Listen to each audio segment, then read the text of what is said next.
दोस्तों, आज हम बात कर रहे हैं रॉबिन की। रॉबिन यानी कि जिम कॉर्बेट साहब का एक साथी, एक दोस्त, एक वफादार दोस्त, एक वफादार साथी जो चार पाँव में चलता था, जिसकी जीभ बाहर लटकी रहती थी। समझ गए होंगे आप, जिम कॉर्बेट साहब के कुत्ते की। ये बड़ा शानदार कुत्ता था। इस कुत्ते की कहानी मैं आज आपको सुनाने जा रहा हूँ। सबसे पहले तो दोस्तों आप सबका स्वागत करता हूँ मैं उत्तरांचल डायरीज़ में। दीदी, बहनियों, नानतीनों, आज मुझे लगा दाजू की कुछ जिम कॉर्बेट साहब के बारे में कुछ और बात करी जाए, तो मुझे इस पिंचू की याद आई। ये जो पिंचू है ये बाद में रॉबिन बना। चलिए इसको शुरू से इस कहानी को सुनाता हूँ। हुआ यूँ कि जिम कॉर्बेट साहब अपने एक मित्र के साथ बैठे हुए थे। इतने में एक आदमी एक टोकरी में, गंदी सी टोकरी और गंदे कपड़े लत्ते पड़े हुए उसमें, उसको लेकर के आया और इनके मित्र को वहाँ पे उससे 6-7 कुत्ते के पिल्ले निकाल के रख दिए कि लो साहब, ये स्पाइनल बीट के बच्चे हैं। इसके माँ और बाप दोनों शिकारी कुत्ते हैं और ये बच्चे हुए हैं, तो मैं आपके लिए ले आया हूँ। जिम कॉर्बेट साहब को कुत्ते का ज़्यादा कुछ ऐसा था नहीं, तो उन 7 कुत्तों में एक जो पिल्ला था, मतलब पिल्लों में एक जो पिल्ला था, बड़ा कमज़ोर सा पिल्ला था, बड़ा दुबला पतला, जो अपने और भाई बहनों के मुकाबले बड़ा कमज़ोर था। वो अचानक उठा और उठ करके जो है जिम कॉर्बेट साहब के पाँव के पास आया और इनके पाँव पे आके लोटने लगा और इनके पाँव को पकड़ने लगा।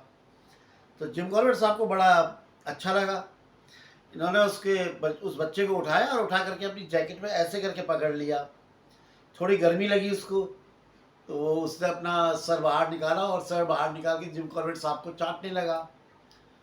जो जिम कॉर्बेट साहब को तो ऐसा खरीदने का था नहीं, लेकिन पता नहीं क्यों उस कुत्ते के बच्चे को देख के उनको लगा कि यार ये मैंने ले जाना चाहिए। तो वो उसको लेकर के अपने घर आ गए। घर आकर के उसको बढ़िया साबुन से नहलाया धुलाया, गरम हीटर के सामने उसको रखा। मतलब वो अलाव जो होता है लकड़ी का, हीटर तो तब कहाँ, जो लकड़ी का अलाव जो होता है उसके पास रखा, उसको पोंछा, उसको बढ़िया साबुन से बिल्कुल बढ़िया साफ़ सुथरा किया। उसके अंदर की जो बदबू आ रही थी शरीर से वो सब हटाई। फिर उसको बढ़िया खाना खिलाया और उसका नाम पिंचू से बदल के रॉबिन रखा। रॉबिन इनका एक बड़ा वफादार कुली हुआ करता था एक टाइम में, जो अब नहीं था, तो उसके नाम ही इसको दे दिया इन्होंने, रॉबिन। ये जब इनके पास आया तो वो 3 महीने का था। अब उसकी उम्र जो है बढ़ के 13 साल हो गई थी, यानी कि 13 साल का हो गया था। और 13 साल के बाद जिम कॉर्बेट साहब उसका किस्सा जो उन्होंने सुनाया है, वही किस्से को मैं आपको सुनाने जा रहा हूँ। तो अब उनके किस्से पे आते हैं।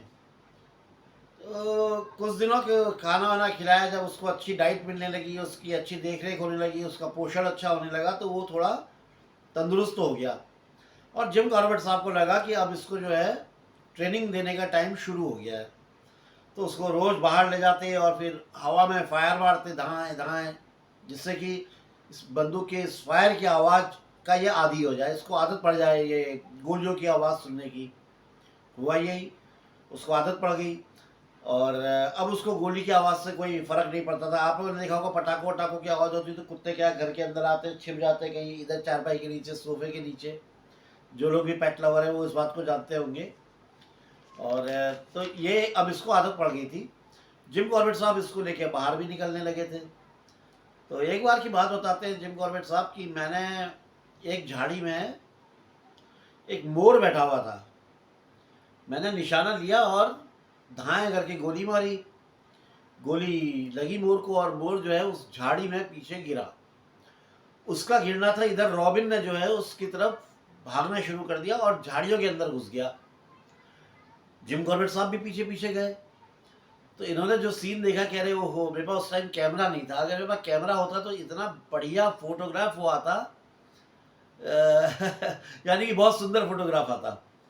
एक तो सूरज डूब रहा था और ऊपर से मोर जंगल की तरफ भागने की कोशिश कर रहा था, घायल, जिसका एक पंख पूरा टूट चुका था और वो फिर भी बचने के लिए जंगल की तरफ भाग रहा था। और उसको पीछे से जो है इस रॉबिन ने जोर से पकड़ रखा था और अपनी तरफ खींचने की कोशिश कर रहा था। लेकिन मोर बड़ा था, इससे ज़्यादा ताकतवर था। तो वो इसको भी लेकर के घसीटते हुए जंगल की तरफ जा रहा था। ये पकड़े हुए था और घसीटते हुए उसके पीछे-पीछे जा रहा था। जो कॉर्बेट साहब ने जाके मोर को गर्दन से पकड़ा और उसको मार दिया और वहीं पे रख दिया। तो रॉबिन ने उसके कभी सर पे हाथ रखे, कभी मोर के पेट पे हाथ रखे, कभी उसके चक्कर लगाए, कभी सूंघे। मतलब बड़ा खुश और बड़ा वो हो रहा था कि मैंने देखो पकड़ लिया करके। मतलब उसके अंदर एक बड़ा कॉन्फिडेंस था।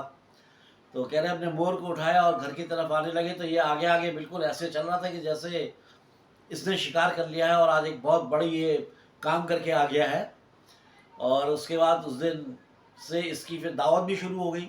दावत इन द सेंस कि ये कॉर्बेट साहब बताते कि मैं रोज़ बर्ड्स को मारता था, जैसे कहीं बटेर मारी, कभी तीतर मारा। तो ये दौड़ के जाता था और उनको पकड़ के ले आता था। तो इसके लिए वही खाना बन जाता था। तो इसकी अच्छी खासी मतलब परवरिश हो रही थी। अब ये थोड़ा सा शरीर भी इसका बढ़ने लगा था और थोड़ी ताकत भी इसके अंदर आने लग गई थी।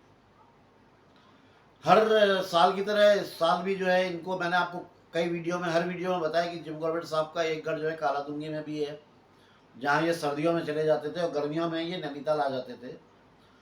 तो इस बार भी जो है ये अपना सर्दी शुरू होने टाइम में ये जो है अपना कालादुंगी के लिए निकल गए। साथ साथ रॉबिन ऑब्वियसली साथ में ही था। तो करीब 15 मील आगे गए तो इन्होंने देखा कि एक लंगूरों का झुंड जो है ऐसे पहाड़ के ऊपर से कूदते हुए रास्ते को पार करके नीचे की तरफ जा रहा है। तो रॉबिन ने लंगूर को देखा और एक लंगूर को टारगेट करके उसके पीछे दौड़ लगा दी।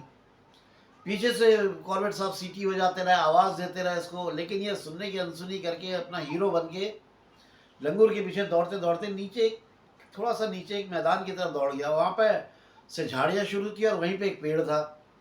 तो लंगूर तो तुरंत पेड़ में चढ़ गया और ये जो है उस झाड़ी के अंदर घुस गया।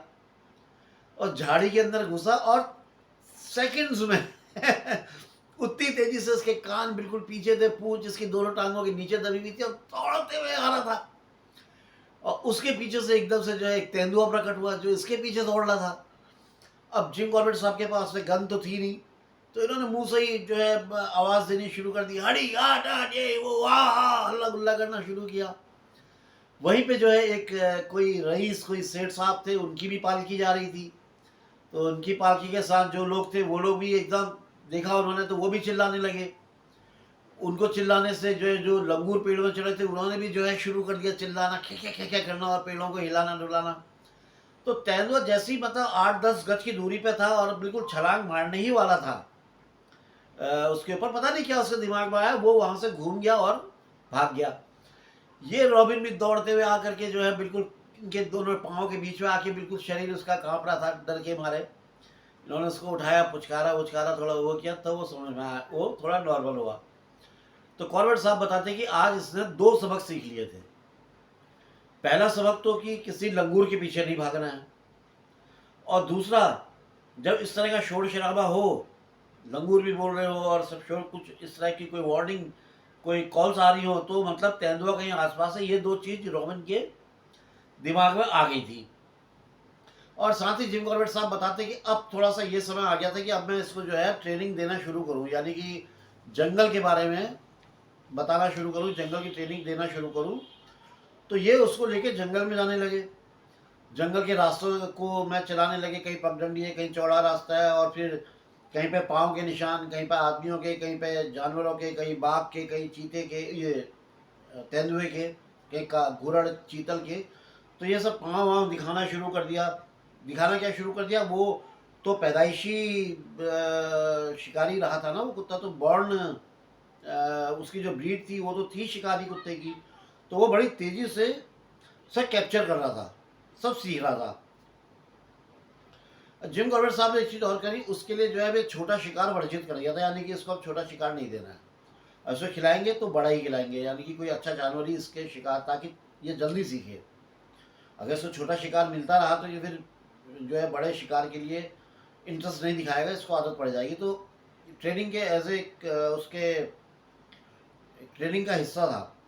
और रॉबिन भी बहुत तेजी से सीख रहा था सब कुछ। भाई जिस तरह से वो कहते हैं कि वो बतख का बच्चा पानी को देखते ही तैरने लगता है, तो उसी तरह से रॉबिन भी था, जंगल देखते ही जंगल जंगल को समझने लग गया था, सीखने लग गया था।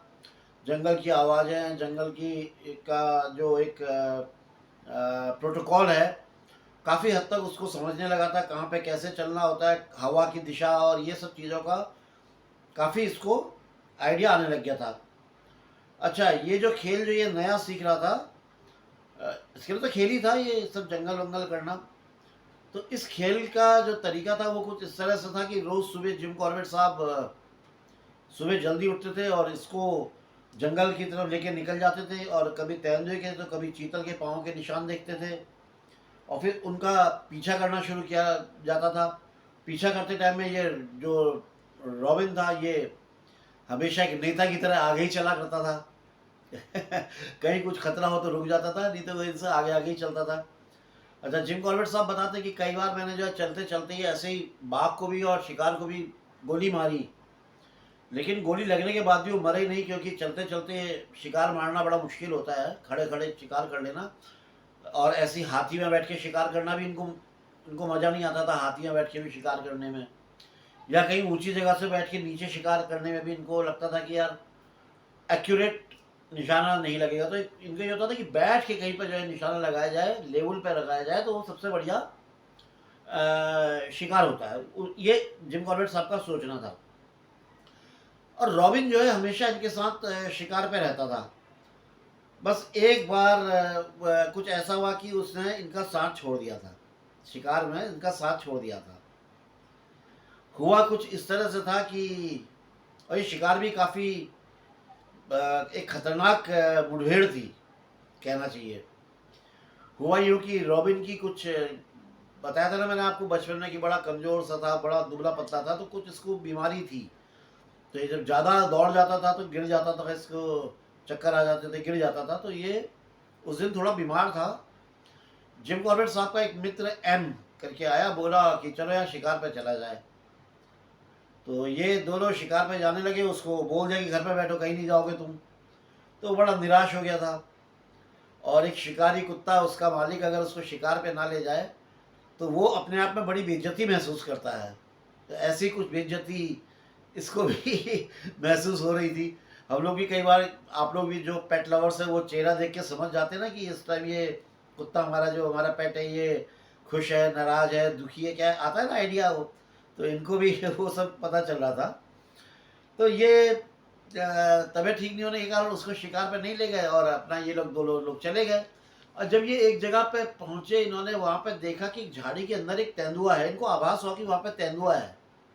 उसके चकत्ते दिखाई पड़े थे, जो उसमें गुल, जो उससे जो गुलदार पे जो गुल बने होते हैं ना, यानी कि जो फ्लावर्स बने होते हैं। तो ये वहां पर रुक गए। इन्होंने एक आड़ ले ली, और आड़ लेकर के इन्होंने इंतज़ार करना शुरू किया कि ये बाघ, ये जो तेंदुआ है, ये यार मेरे लिए अगर मेरे मुंह से बाघ निकले तो आप समझ जाना है तेंदुए का किस्सा हो रहा है। क्योंकि हम लोग को बाघ ही कहने की आदत है।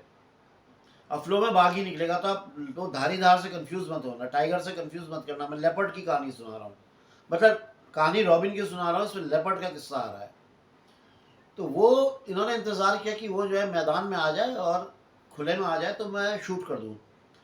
ज़्यादा इंतज़ार करना नहीं पड़ा। वो तेंदुआ जो है एकदम से मैदान में आ गया, और मैदान में आकर के इधर उधर अपना सब देख रहा था। ये एक बड़ा खूबसूरत तेंदुआ था। इसकी चमकदार स्किन थी, यानी कि जो इसकी खाल थी बहुत चमकदार थी, और जो उसमें जो गुल बने हुए थे, जो फ्लावर जो बने हुए थे, जो वो ऐसा लग रहा था जैसे हाथ से किसी ने कढ़ाई करी हो, इतने उभरे हुए और इतने स्पष्ट थे, चमकदार थे। इन्होंने देखा और उसको आइडिया लगा कि उसका दिल कहाँ पे है, वहाँ पे इसको गोली मारी जाए। इन्होंने गोली चलाई अपने आइडिया से, लेकिन शायद वो उनका गोली चलाना और उसका थोड़ा सा मुड़ जाना, तो गोली उसके दिल पर नहीं लग के उसके कहीं और पेट वेट पे लगी, जो घातक तो नहीं हुई बहुत उसके लिए, लेकिन वो इतनी जोर से उछला और उछल करके वो झाड़ के पीछे कहीं पे धड़ाम करके गिरा आवाज के साथ। और उसके बाद वहां शांति छा गई। दो ही चीजें थी, या तो वो मर गया था बाघ, या फिर वो पीछे मैदान की तरफ कहीं निकल गया था। खैर इन दोनों लोगों ने काफ़ी उसको आसपास ढूंढा, उसको कोशिश करी ढूंढने की, लेकिन वो नहीं मिला। थोड़ा अंधेरा अंधेरा सा होने लगा था और एम निहत्ता था, उसके पास बंदूक नहीं थी, तो इन लोग लौट के वापस आ गए। तो जब ये लौट के वापस आए तो वो जो रॉबिन था वो बड़े उस तरह से नज़रों से जिम कॉर्बेट को देख रहा था, बड़ा गुस्सा सा दिखा रहा था, नाराजगी दिखा रहा था। खैर जिम कॉर्बेट साहब ने उसको अगले दिन अपने साथ ले जाने का प्रॉमिस किया उसको कि नहीं भाई तेरे को चलकर लेकर चलना, तू मेरे साथ नाराज मत हो। तो वो बड़ा खुश हो गया, उछलने लगा इनके ऊपर, इन्होंने प्यार किया, उसको बैठाया। उसके बाद जिम कॉर्बेट साहब बताते हैं कि अगले दिन हम लोग निकले, ये गिर जाता है ना बार बार, ये लाइट के लिए मुझे लगाना पड़ता है। तो अगले दिन कॉर्बेट साहब बताते कि हम लोग निकले शिकार के लिए। तो सुबह से ही बड़ा तैयार था ये अपना रॉबिन, सुबह बिल्कुल रेडी था चलने के लिए और बस इंतज़ार कर रहा था कि जिम कॉर्बेट साहब राइफल उठाएं और चले। तो 345 बोर की राइफल जो थी वो जिम कॉर्बेट साहब ने उठाई और निकल पड़े। अब ये जल्दी जल्दी उस स्थान में पहुंचे जहाँ पे कल इन्होंने उसको गोली मारी थी, तेंदुए को, बाघ को।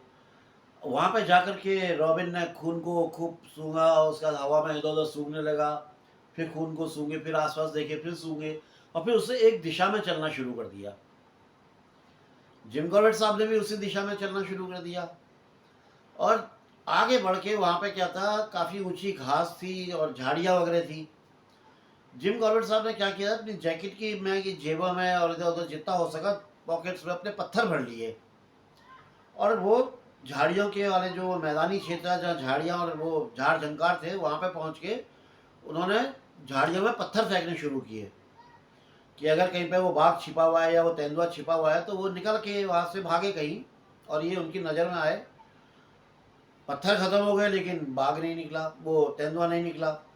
इन्होंने तालियां भी बजाई, सीटी भी बजाई और बहुत प्रयत्न किए लेकिन वहाँ कुछ था ही नहीं जो निकलता।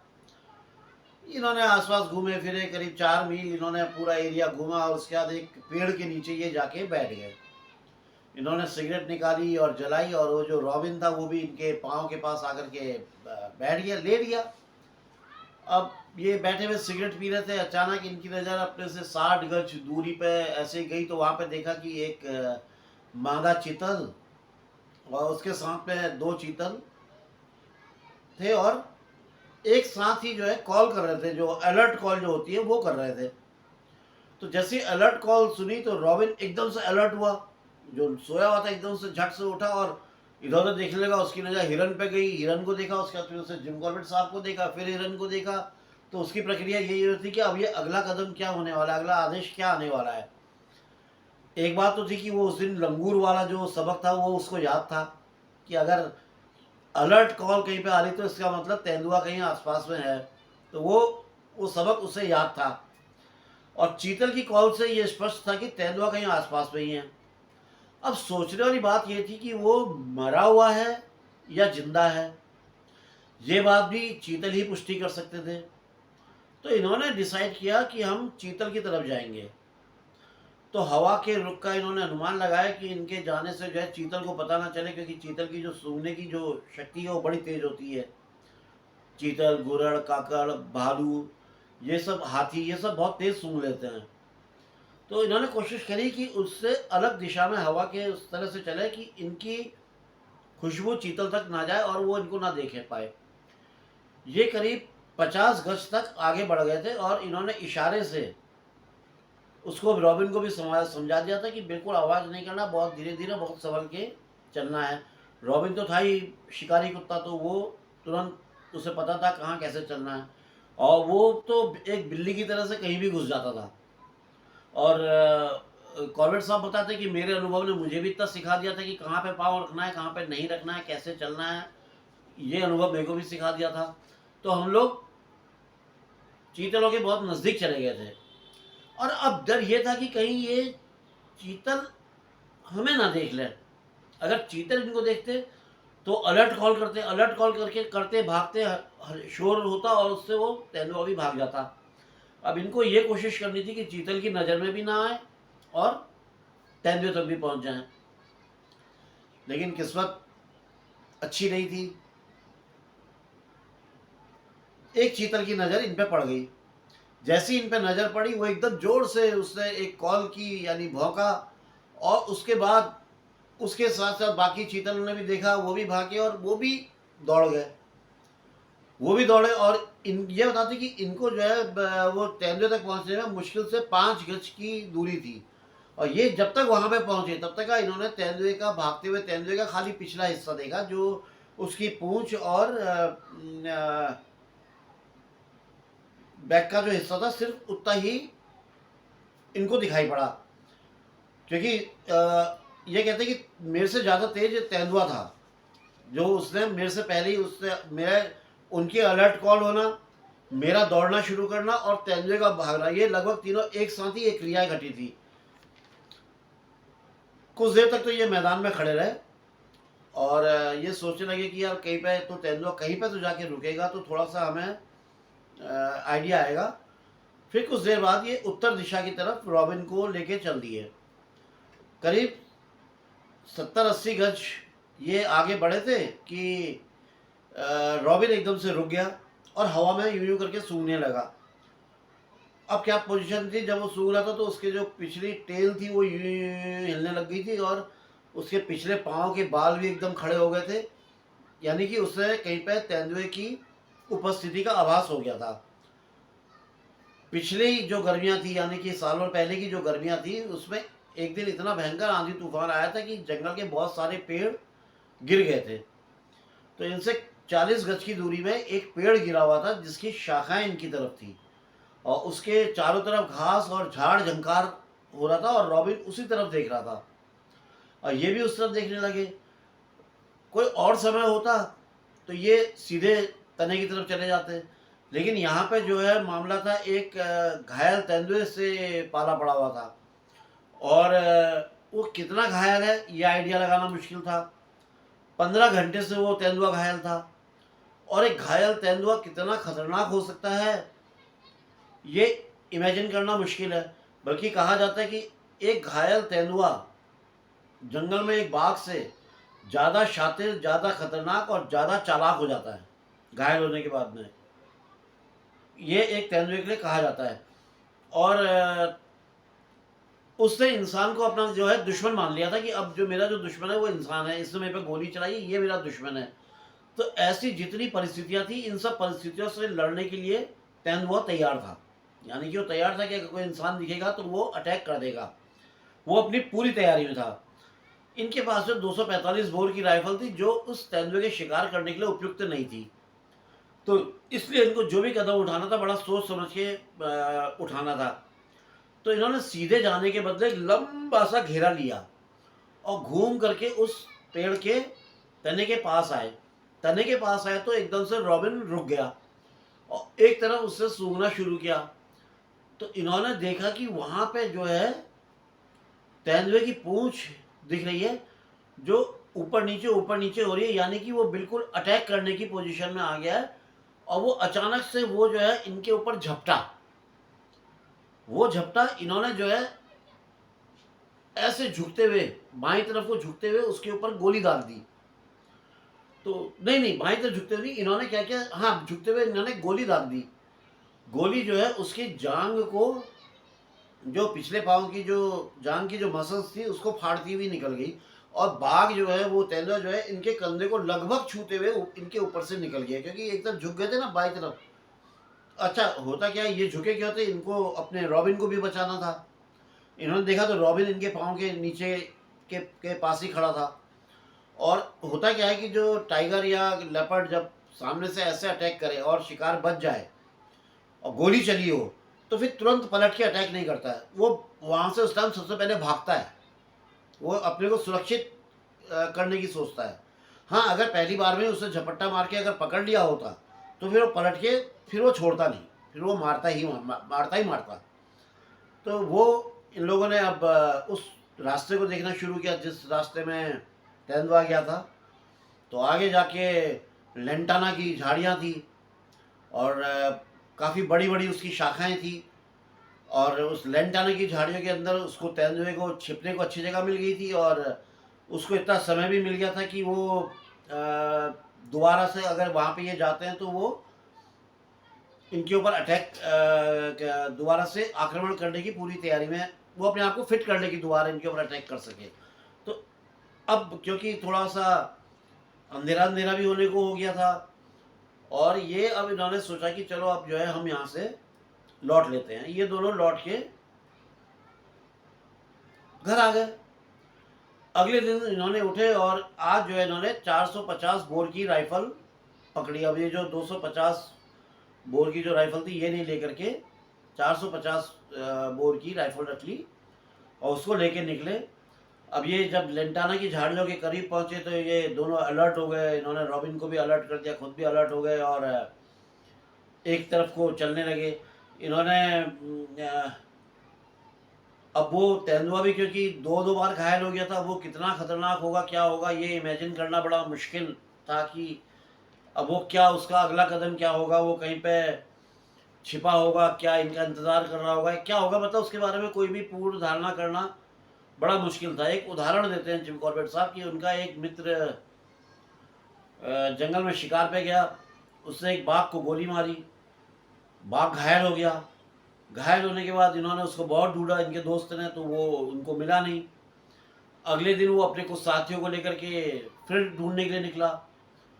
अब उसने क्या किया कि एक तो उसके पास खाली बंदूक थी, बंदूक खाली थी, बुलेट नहीं थी, और उसी रास्ते में बढ़ा जिस रास्ते में कल बाघ गया था, जिसमें खून के बूंद पड़े हुए थे, उसी रास्ते में गया। और चलते चलते वो क्या हुआ, एकदम से बाघ के सामने आ गया। जैसे ही बाघ के सामने आया, बाघ ने उसको अटैक किया और मार दिया। उसके जो लोग थे या तो भाग गए या पेड़ों में चढ़ गए। तो इसलिए जो है ऐसा रिस्क जंगल में नहीं लिया जा सकता है। तो तेंदुए के लिए भी कुछ नहीं कहा जा सकता है कि वो कहाँ होगा, किस पोजीशन में होगा, कितना घायल है, कितना अटैक कर सकता है, कितना नहीं कर सकता है। तो कुछ बहरहाल इन्होंने क्या किया कि जो लेंटाना की झाड़ियाँ थी ये इन्होंने उसको चिन्हित कर रखा था, पहचान रखा था कि यहाँ पे है। तो ये अपने रॉबिन को लेकर के ये एक पहाड़ी के ऊपर की तरफ चढ़ गए, और ऊपर की तरफ से इन्होंने चढ़ के फिर नीचे को उतरना, उस पेड़ की तरफ, मतलब नीचे लेंटाना की झाड़ियों की तरफ को उतरना शुरू किया। थोड़ा आगे बढ़े तो रॉबिन ने एक जगह रुक करके यूं यूं करके सूंघने लगा इधर उधर। तो इन्होंने ऐसे देखा है, कहाँ देख रहा, तो इनकी नज़र पड़ी कि ये जो कल जो पेड़ जो इन्होंने देखा था वहीं पे जो है उसी तरफ को ये सूंघ रहा है। शायद इसको पता चल गया था कि यहाँ पे तेंदुआ उस झाड़ियों, उस पेड़ के पास पे तेंदुआ है। और टाइम का टाइम होता तो जिम कॉर्बेट साहब बोलते कि मुझे तो अब तक वहाँ पे दौड़ के पहुँच जाना चाहिए था, लेकिन मैंने ऐसा नहीं किया। मैं जो है उस पेड़ का, मतलब क्या कहना चाहिए, इर्द गिर्द, उसके पेड़ के इर्द गिर्द ऐसे करके घूमने लगे ताकि उसकी पेड़ और शाखाओं के बीच को देख सके। इन्हें एक बहुत पुरानी कहावत जंगल की याद आ गई थी कि शेर को मरा हुआ तब तक मत समझो जब तक उसकी खाल तुम पूरी ना उतार लो। मतलब जब उसकी खाल पूरी जब तक ना उतार लो तब तक उसको मरा हुआ मत समझो, वो कभी भी अटैक कर सकता है। तो ये एक अवधारणा, एक कहावत जंगल के शिकारियों के बीच की है। अब ये बता रहे कि अब ये 2/3 एरिया पार कर चुके थे उस पेड़ का, और इस इनकी डिस्टेंस जहाँ पे रॉबिन रुका था वहाँ पे, और वहीं पे जो है रॉबिन रुक गया। अब ये रॉबिन को देखने के लिए थोड़ा झुके, ये ऐसे झुके, इतने में इनको जो है अपने पीछे की तरफ से कहीं पे इनको गुर्राहट सुनाई पड़ी।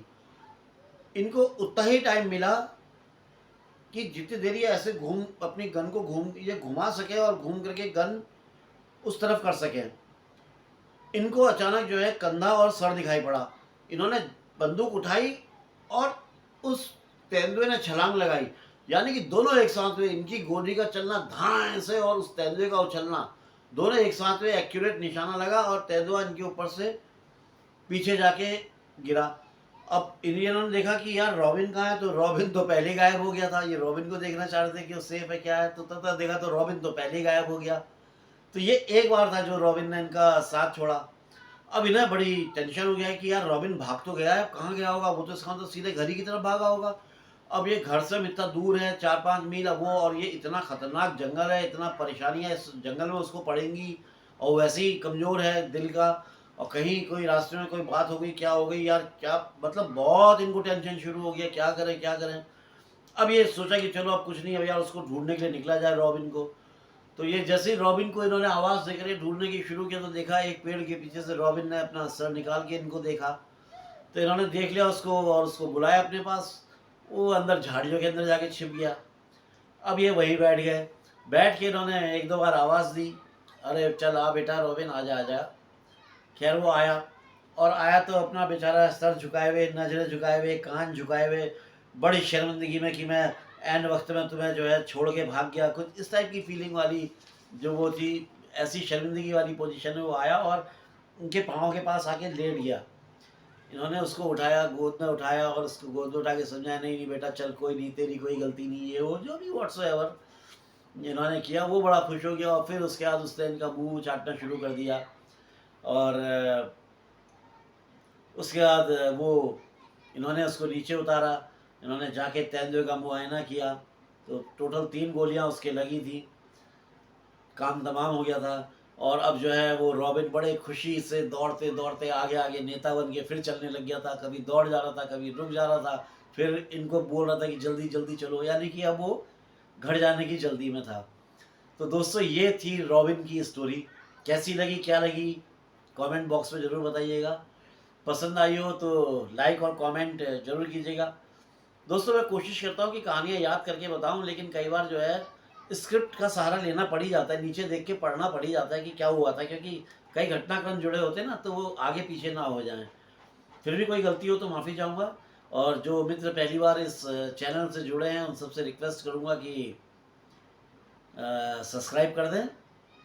आपका सब्सक्राइब मेरा हौसला बढ़ाएगा, आपका लाइक कमेंट से मेरी उम्मीदें और बढ़ेंगी और मैं कुछ ना कुछ नई चीज़ें आपके सामने लाऊंगा।